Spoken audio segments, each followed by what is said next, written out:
जय जय श्री राधा वल्लभ श्री हरिवंश। आजकल बड़े प्रश्न रहते हैं कि बच्चे को स्मार्टफ़ोन तो देना ही पड़ता है।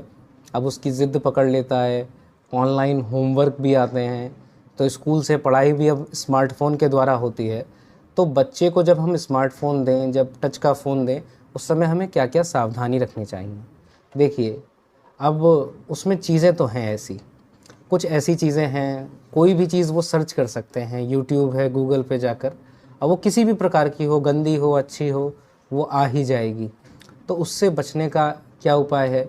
कहीं-कहीं जगह पैरेंटल लॉक करके होता है, तो वहाँ पर कोई भी ऐसी चीज़ जो अभद्र है या गलत है, वो चीज़ नहीं आती। परंतु अब बच्चों के लिए इतने आराम से हो गया है, वो कुछ करना चाहें तो कर सकते हैं। तो इसका एकमात्र उपाय यही है कि देखिए, चीज़ तो उनके हाथ में है। जैसे एक चाकू है, वो चाकू वही डॉक्टर यूज़ करता है और वही डकैत यूज़ करता है। अच्छा देखो, दोनों के नाम भी एक जैसे हैं। अब जो डकैत है वो मारने के लिए यूज़ कर रहा है, मारने के लिए प्रयोग कर रहा है, और जो डॉक्टर है वो जीवित करने के लिए प्रयोग कर रहा है। दोनों के काम एक ही हैं। डॉक्टर भी काट ही रहा है और डाकू जो है वो भी काट ही रहा है, परंतु दोनों का उद्देश्य अलग है। दोनों का उद्देश्य क्या है? डाकू का उद्देश्य मारना है और डॉक्टर का उद्देश्य बचाना है। तो मूल बात देखिए, साधन तो वही है, पर उसके पीछे हमारा उद्देश्य क्या होता है, ये हमें उसके अंदर देखना पड़ेगा। हमें खुद बच्चे के अंदर ऐसे संस्कार बनाने पड़ेंगे, उनको इन चीज़ों के बारे में बताना पड़ेगा, क्या गलत है, क्या सही है, मोबाइल पर क्या क्या देखना चाहिए, क्या क्या नहीं देखना चाहिए। कोई ऐसे मोबाइल की मित्रता ना कर लें। कई ऐसी चीज़ें देखने में आई, बच्चे फेसबुक पे जुड़ गए, मित्रता कर ली, अब मिलने के लिए आए हैं, 10-15 साल के बच्चे हैं। अब मिलने पहुँचे तो वो कोई बहुत बड़ा आदमी निकला, उसने उनको किडनैप कर लिया। ऐसी ऐसी समस्याएं आती हैं। अब वो बच्चा तो उसके बारे में समझ नहीं है, तो बच्चा मोबाइल पे क्या कर रहा है, इसके ऊपर माँ बाप विशेष ध्यान दें। प्रयास यही होना चाहिए। वैसे अगर बच्चे को बहुत ज़रूरत है, ट्यूशन वगैरह जाना है, तो इसके लिए एक छोटा कीपैड फ़ोन दे दें और स्मार्टफ़ोन अपने पास ही रखें। आप अपने फ़ोन में ही स्कूल का कोई चीज़ है उसको डाउनलोड करके बच्चे को वो चीज़ दें।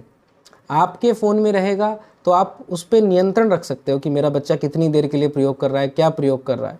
मैं कई घरों में ऐसा देखा है मैंने कि वहाँ पर जो मुखिया हैं घर के, सारे फ़ोन अपने पास रख लेते हैं। जिस घर वाले को जो चाहिए, बात करने के लिए चाहिए, ले जाओ भाई, हाँ हमको होमवर्क करने के लिए चाहिए, ले जाओ, पर ऐसे फालतू में प्रयोग नहीं। अब मोबाइल का ज़्यादा प्रयोग करने से, स्मार्टफ़ोन का प्रयोग ज़्यादा करने से ऐसा देखा गया है, कई रिसर्च हुई, उनमें पता चला है बच्चों की मानसिक क्षमता कम हो जाती है, उनके अंदर सोचने समझने की शक्ति कम हो जाती है, और फिर धीरे धीरे अवसाद अर्थात डिप्रेशन आने लगता है। अब ऐसा ही एक केस मैं आपको बताऊं। एक बार की बात, अब बच्चे ने 12 या 13 साल की उम्र में कोई गलत सलत चीज़ देख ली। अब उसका प्रभाव उस पर पड़ा, अब वो क्रिया करने लग गया, गंदी क्रियाएं करने लग गया, और धीरे धीरे धीरे करके अब उसकी स्थिति ये आ गई, अब मुझे जीवन जीने में कोई इंटरेस्ट नहीं है, मैं तो मरना चाहता हूँ। अब ऐसी स्थिति आ रही।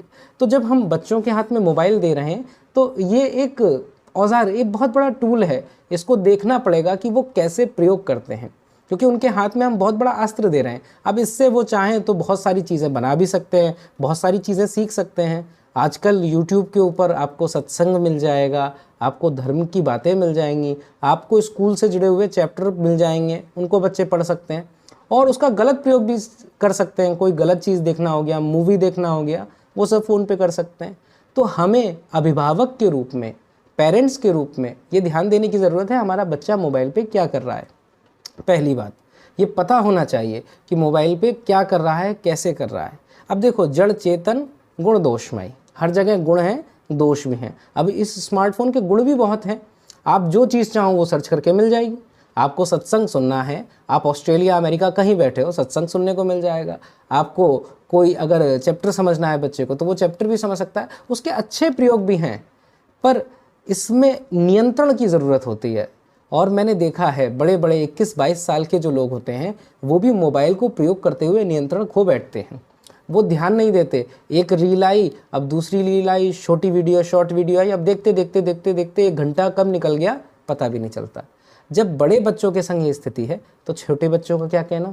तो हम एक चीज़ ध्यान रखें, बच्चे होमवर्क करें वो सब बढ़िया है, पर सोशल मीडिया जैसे फेसबुक है, जैसे इंस्टाग्राम है, जैसे ये यूट्यूब है, इनसे बच्चों को पूरी तरीके से दूर रखिए। इसके अंदर बिल्कुल नहीं, पूरा दिखावटी दुनिया होती है, एक बहुत बड़ी कमी है ये। यहाँ पर व्यक्ति को देखने में लगता है सब बहुत अच्छा चल रहा है, इनकी जीवन में इतना अच्छा चल रहा है, हमारा ऐसा चल रहा है, हीनता की भावना आती है और धीरे धीरे वही डिप्रेशन अवसाद में बदल जाती है। कई बार बच्चे वीडियो देखते देखते उनके अंदर एक हार्मोन रिलीज़ होता है, डोपामिन। अब वो प्रसन्नता का हार्मोन है, वो वीडियो देखने से आ रहा है। अब कुछ समय मोबाइल नहीं दिया, बहुत दुखी हो गए, कुछ गलत कर बैठे। ऐसी एकदम मानसिक क्षमता बहुत कम हो जाती है। बच्चों के संग निश्चित समय के लिए, हाँ चलो आपको स्कूल से वर्क मिला है तो आधा घंटा 1 घंटा इसमें ख़त्म हो जाएगा, फिर उसके बाद बच्चों के संग खेलिए। देखिए, आप उनके माता पिता हैं, अगर आप उन बच्चों पे ध्यान नहीं देंगे तो कौन देगा? आप खुद उनके संग खेलिए। आप कमा रहे हैं, आप नौकरी कर रहे हैं, आप सब कुछ कर रहे हैं, माताएं बहनें हैं तो खाना बना रही हैं, क्यों बना रही हैं? ताकि वो बच्चा सही से रहे। तो उस बच्चे को आपको समय देने की ज़रूरत है। जितना ज़्यादा आप उसके संग बैठेंगे, उसके संग खेलेंगे, उसके दोस्त बन के रहिए, उसके मित्र बन के रहिए, मित्रवत होकर रहिए। वो आपसे कोई बात कहने में झिझके नहीं, कोई बात कहने में, उसके मन में कोई बुरी बात है, उदासी है, वो खुल के बता सके। अगर ऐसी आप परिस्थिति बना लेते हैं तो उस बच्चे के लिए भी बड़ी सरलता है। बच्चे का बड़ा कोमल हृदय होता है।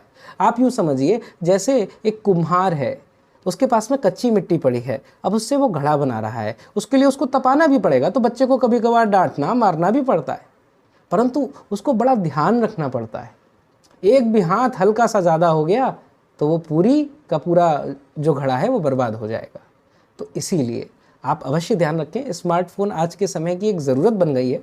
अगर कोई स्कूल का वर्क नहीं है, बच्चा आसपास ही रहता है, तो देने की कोई ज़रूरत ही नहीं है। पर मान लीजिए ऑनलाइन स्कूल का वर्क आता है, तब आप ये सब चीज़ें करें, उसके ऊपर नियंत्रण रखें, उसको देखें कितने समय तक चला रहा है। ऐसे नहीं छोड़ दीजिए। अब कई लोगों को देखा है मैंने, छोटे बच्चे होते हैं 2-2, 3-3 साल के, उनके सामने यूट्यूब की वीडियोस चला के रख देंगे। अब वो बच्चा उनके सामने खेलता रहेगा, उनको लग रहा है कि उनका समय बच रहा है, पर वास्तविकता में उस बच्चे की मानसिकता और ख़राब होती जा रही है। उसको सोचने समझने की शक्ति कम हो जाएगी। आप देखेंगे ऐसे बच्चे जब बड़े होंगे धीरे धीरे, तो उनको चीज़ें याद करने में दिक्कत होगी, उनको चीज़ें पढ़ने में दिक्कत होगी। जो बाकी बच्चे हैं वो ज़्यादा जल्दी कर लेंगे, पर उनको वही चीज़ करने में समय लग रहा है। क्यों? क्योंकि मानसिक ऊर्जा जो है, हम उनके मस्तिष्क में लिमिटेड एनर्जी है, वो एनर्जी कहाँ लग गई? उस वीडियो को देखने में। अब वो बचपन से आदत, 2-3 साल का बच्चा है, उसकी आदत पड़ गई है। अब 11-12 साल का बच्चा है, 2 बज जाते, 3 बज जाते, तब तक वो मोबाइल मांगता रहता है। अंततः माता पिता को भी देना पड़ता है। ऐसी स्थिति बिल्कुल ना आने पाए। अगर आ गई है तो बच्चे पे सख्ती करें, बिल्कुल कह दीजिए साफ कि नहीं, हम आपको नहीं देंगे। और उससे कहिए कि आप खेलना चाहते हो खेलो, उसको बाहर ले जाओ। मोबाइल का मन क्यों करता है? क्योंकि उसके अंदर इच्छा होती है कि उसको कुछ नया देखने को मिले। तो कहीं घूमने जाएं, उसको टहलने पे ले जाएं। नियम बनाइए कि शाम को ऑफिस से आ गए तो बच्चे के संग कुछ पल खेलिए, या माताएं हैं तो घर के काम से फ्री हो गई, मुक्त हो गई, तो उसके साथ में बच्चे के संग कुछ बातें कर ली, कुछ खेल लिया, कुछ सिखा दिया, कुछ पढ़ा दिया। जब बच्चे के संग आप ऐसा व्यवहार रखेंगे तो बच्चा भी आपसे घुले मिलेगा। तो इसीलिए अगर आप स्मार्टफोन प्रयोग कर रहे हैं, पहली बात तो ना करें। बड़ा व्यक्ति है, 18, 20, 30 कितने भी वर्ष का है, स्मार्टफोन ज़्यादा प्रयोग करना ही नहीं चाहिए। पर अगर आज के समय की ज़रूरत है, करना पड़ रहा है, तो इन सब सावधानियों का ध्यान रखें, विशेष तौर पे बच्चों के लिए, क्योंकि बच्चे ही भविष्य बनेंगे। हम सब उन्हीं के लिए कर रहे हैं। वो पति कमा रहे हैं तो उन्हीं के लिए कमा रहे हैं, वो आप घर में रसोई बना रहे हो तो उन्हीं के लिए बना रहे हो। अगर उनकी संग ऐसी परिस्थिति हो जाएगी तो क्या होगा? तो इसीलिए विशेष ध्यान रखें। जय जय श्री राधा वल्लभ, श्री हरिवंश।